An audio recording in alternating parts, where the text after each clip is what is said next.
कपिल जी, मैं आपको धन्यवाद देता हूं और ये फिल्म बनाने के लिए, ये वेब सीरीज बनाने के लिए बहुत बहुत धन्यवाद।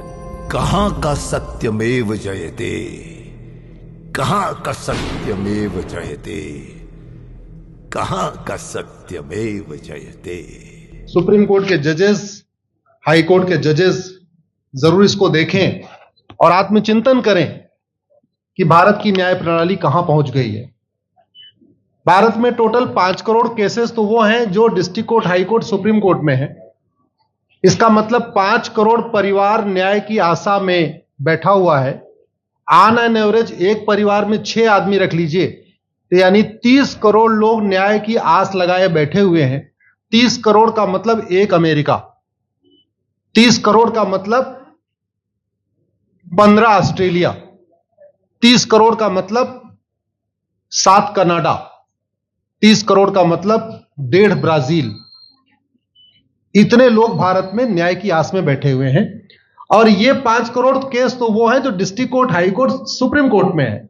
इसके पैरेलल हमारे देश में एक और जुडिशियल सिस्टम है, उसको कहते हैं तहसीलदार, एसडीएम, एडीएम, डीएम, कमिश्नर, जहां पे चकबंदी के मुकदमे चलते हैं। वो इस 5 करोड़ में काउंटेड नहीं है। जो तहसीलदार के यहां मुकदमा होता है, एसडीएम के यहां मुकदमा होता है, एडीएम के यहां होता है, डीएम के यहां होता है, चकबंदी अधिकारी जिसको सीओ कहते हैं, डीडीसी कहते हैं, एसओसी कहते हैं, वो इसके पैरेलल में है और 5 करोड़ मुकदमे वहां पे भी चल रहे हैं। इसका मैं लाइव एग्जांपल देना चाहूंगा भारत की ब्लैक जस्टिस सिस्टम का। 1985 में जौनपुर में एक 10 बीघे जमीन का मुकदमा शुरू हुआ था। अभी वो सबसे नीचे पायदान पे है, जिसको कहते हैं चकबंदी अधिकारी। 1985 में मुकदमा शुरू हुआ, 2023 आ गया, लगभग 37 साल बीत चुके। 37 साल में यह नहीं तय हो पाया कि असली विल कौन सी है। 2 लोगों ने क्लेम किया, वो कह रहे हैं मुझे विल मिली है, वो कह रहे हैं मुझे विल मिली है। 37 साल में यह नहीं डिसाइड हो पाया असली विल किसकी है। अगर मान लीजिए आज डिसाइड हो जाए तो सीओ के बाद एसओसी, एसओसी के बाद डीडीसी, डीडीसी के बाद हाई कोर्ट, हाई कोर्ट के बाद सुप्रीम कोर्ट, यानी अभी 35 साल और लगेगा, 70 साल लगेगा। सेकंड जनरेशन मुकदमा लड़ रही है, ऑलरेडी सेकंड जनरेशन मुकदमा लड़ रही है और इसी स्पीड से काम हुआ तो मुझे लगता है थर्ड जनरेशन आके मुकदमा तब जाके सुप्रीम कोर्ट पहुंचेगा। दूसरा एग्जांपल, एक ग्लेरिंग एग्जांपल आपको देता हूं। 1971 के वॉर में पाकिस्तान में बम फेंकने वाले, पाकिस्तान के फौजियों के बहुत सारे बैंकर तोड़ने वाले एक कर्नल कबोत्रा है, पंचकुला में रहते हैं। दुश्मनों को उन्होंने दांत तोड़ दिए। आज 2000 से उनके मकान पे किसी ने कब्जा किया हुआ है। 2023 आ चुका है, 23 साल में वो अपने मकान को नहीं छुड़ा पाए। अभी मामला पंचकुला की डिस्ट्रिक्ट कोर्ट में है, उसके बाद चंडीगढ़ हाई कोर्ट जाएगा, फिर सुप्रीम कोर्ट जाएगा। तो 23 साल में वो सबसे नीचे पायदान पे है। वास्तविकता यह है, अंग्रेज चले गए, अंग्रेजी कानून यहीं छोड़ गए, अंग्रेजी व्यवस्था यहीं छोड़ गए। यह व्यवस्था भारत में न्याय देने के लिए नहीं बनी थी। यह जो न्यायिक जुडिशियल सिस्टम था भारत में जो बनाया गया, वो केवल और केवल भारत को लूटने बांटने के लिए बनाया गया था। चूंकि कानून वही चल रहा है, जुडिशियल सिस्टम वही चल रहा है, इवन हमारा ड्रेस भी वही चल रहा है। अंग्रेज काले कपड़े पहनते थे, हम भी काले कपड़े पहनते हैं। अंग्रेज जून के महीने में उनको गर्मी लगती थी तो 1 महीने छुट्टी करके इंग्लैंड चले जाते थे। आज भी हमारा हाई कोर्ट, सुप्रीम कोर्ट पूरे मई जून बंद रहता है। अंग्रेजों को क्रिसमस के टाइम में दिसंबर में छुट्टी मनाना जाना होता था, 1 महीने छुट्टी कर चले जाते थे। आज भी हमारी हाई कोर्ट, सुप्रीम कोर्ट दिसंबर में, क्रिसमस के टाइम में 15 दिन 20 दिन बंद हो जाती है। तो सोच वही है, किताबें वही है, व्यवस्था वही है, कानून वही है, तो स्वाभाविक सी बात है जस्टिस होगा कहां से? जस्टिस कैसे होगा? हम 2023 में 1860 का इंडियन पिनल कोड लेके घूम रहे, 1861 का पुलिस एक्ट लेके घूम रहे, गवाहों के बयान 1872 के कानून से हो रहे। हमने सब कुछ वर्ल्ड क्लास कर लिया, लेकिन अपने जस्टिस सिस्टम को कंपेयर करने की कोशिश ही नहीं किया। जितने में एक एयरपोर्ट बनता है, एक एयरपोर्ट बनाने में 25,000 करोड़ की लागत आती है। अगर हमारी सरकारों ने एक एयरपोर्ट की कीमत जुडिशियल सिस्टम पे खर्च कर दिया होता तो हमारी न्यायिक व्यवस्था अच्छी हो गई होती। आज घटिया, चूंकि अकाउंटेबिलिटी नहीं है, जुडिशियल सिस्टम में कोई अकाउंटेबिलिटी नहीं है। किसी के साथ न्याय हो जाए, अन्याय हो जाए, कोई फर्क नहीं पड़ता। निर्दोष को जेल हो जाए, जज की कोई अकाउंटेबिलिटी नहीं। दोषी को बेल हो जाए, जज की कोई अकाउंटेबिलिटी नहीं। लाख लोग जेल में सड़ रहे हैं, लाखों धोखेबाज भ्रष्टाचारी बाहर घूम रहे हैं, मूल कारण है ब्लैक जस्टिस सिस्टम। आपने बहुत अच्छा आपने इस पे वेब सीरीज बनाया है, और इस देश में world class airport, world class highway, world class shopping mall, सब कुछ वर्ल्ड क्लास बना लिया। इनफैक्ट अपना मोबाइल का डेटा सुरक्षित रखने के लिए हमारे सांसद, विधायक, जज आईफोन भी यूज करते हैं। अमेरिका का आईफोन यूज करते हैं हमारा डेटा सुरक्षित हो जाए, लेकिन भारत सुरक्षित हो जाए उसके लिए यह नहीं देखते कि जापान में कौन सा कानून है, अमेरिका में कौन सा कानून है, सिंगापुर में क्या अच्छा चल रहा है। कनाडा में रेंट का मामला एक डेट में खत्म होता है। सिंगापुर में अभी कुछ दिन पहले एक व्यक्ति के पास 900 ग्राम गांजा पाया गया, उसको फांसी हुई है। दोबारा वहां ड्रग स्मगलिंग होगी क्या? तो भारत में चाहे वो ड्रग स्मगलिंग है, माफिया राज है, ह्यूमन ट्रैफिकिंग है, इन सब के लिए हमारा जस्टिस सिस्टम जिम्मेदार है। कोई भी अपराध होता है उसमें दो पक्ष होता है, एक पीड़ित, एक अपराध करने वाला। जो पीड़ित होता है वो चाहता है जल्दी उसको न्याय मिल जाए, अपराध करने वाला चाहता है मुकदमा लंबा चले। भारत का न्यायिक सिस्टम अपराध करने वाले के साथ खड़ा है। बलात्कारी चाहता है उसका मुकदमा 30 साल चले, और मुकदमा 30 साल चलता है।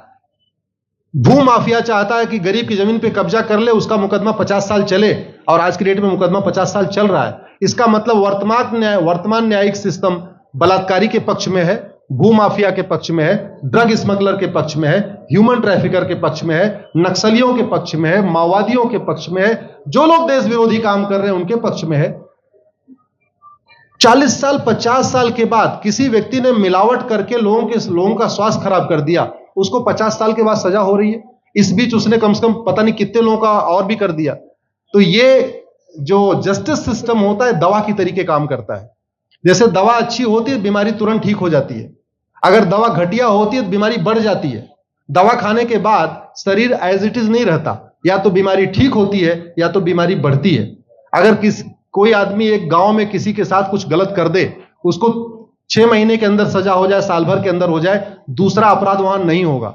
लेकिन अगर उस व्यक्ति को पनिशमेंट नहीं मिला तो स्वाभाविक सी बात है उसने उसको और मोटिवेट कर दिया। कहते नहीं ऐसे बुखार है, तुरंत 2 गोली खाइए बुखार ठीक हो गया, लेकिन अगर आपने दवा नहीं खाई या गलत दवा खा लिया तो टाइफाइड होगा या निमोनिया होगा। दुर्भाग्यवश ये हमारा जस्टिस सिस्टम यही कर रहा है। आज की डेट में जितनी समस्याएं हैं, चाहे वो घूसखोरी है, जमाखोरी है, मिलावटखोरी है, कालाबाजारी है, नशा तस्करी है, मानव तस्करी है, सोना तस्करी है, ड्रग स्मगलिंग है, या नक्सलवाद है, या माओवाद है, या कट्टरवाद है, जो भी समस्याएं हैं, उसका एक बहुत बड़ा कारण यह है कि हमारा जस्टिस सिस्टम उसको टैकल नहीं कर पा रहा है, उसको पकड़ नहीं पा रहा है, और इसीलिए भारत में अराजकता है। मैं तो इतने जानता हूं, ऐसी कोई बीमारी नहीं जिसकी कोई दवाई नहीं, ऐसी कोई समस्या नहीं जिसका कोई समाधान नहीं। हम हर चीज के लिए बाहर से चीजें खरीदते हैं, तो हम ये क्यों नहीं देख रहे हैं कि आखिर चाइना का जस्टिस सिस्टम कैसा है, सिंगापुर का कैसा है, कनाडा का कैसा है, फ्रांस का कैसा है, और अमेरिका का कैसा है। हम क्यों नहीं बेस्ट प्रैक्टिसेस उनकी अडॉप्ट कर लेते। दुनिया के कई देशों ने नार्को पॉलीग्राफ ब्रेन मैपिंग कानून बना दिया। मेरी बहन दीपिका नारायण बैठी हुई है, ये लगातार फॉल्स केसेस के खिलाफ, इनको मैं देखता रहता हूं, एक्टिव रहती है। एक कानून बन जाए नार्को पॉलीग्राफ ब्रेन मैपिंग, और कंप्लेन पे अंडरटेकिंग ले लिया जाए कि जो कुछ मैं शिकायत कर रहा हूं इसके लिए मैं अपना नार्को पॉलीग्राफ ब्रेन मैपिंग कराने के लिए तैयार हूं, हजारों की संख्या में फेक केसेस खुद ही खत्म हो जाएंगे।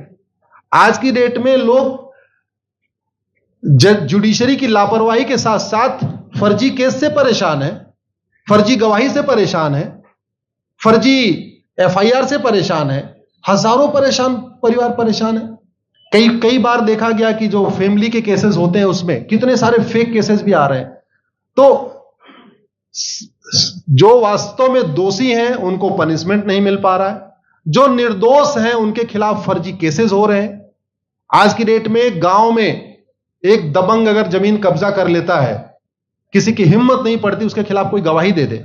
लोगों को अपनी जमीन छुड़ाने में 30-30 साल लड़ना पड़ रहा है, 35 साल लड़ना पड़ रहा है।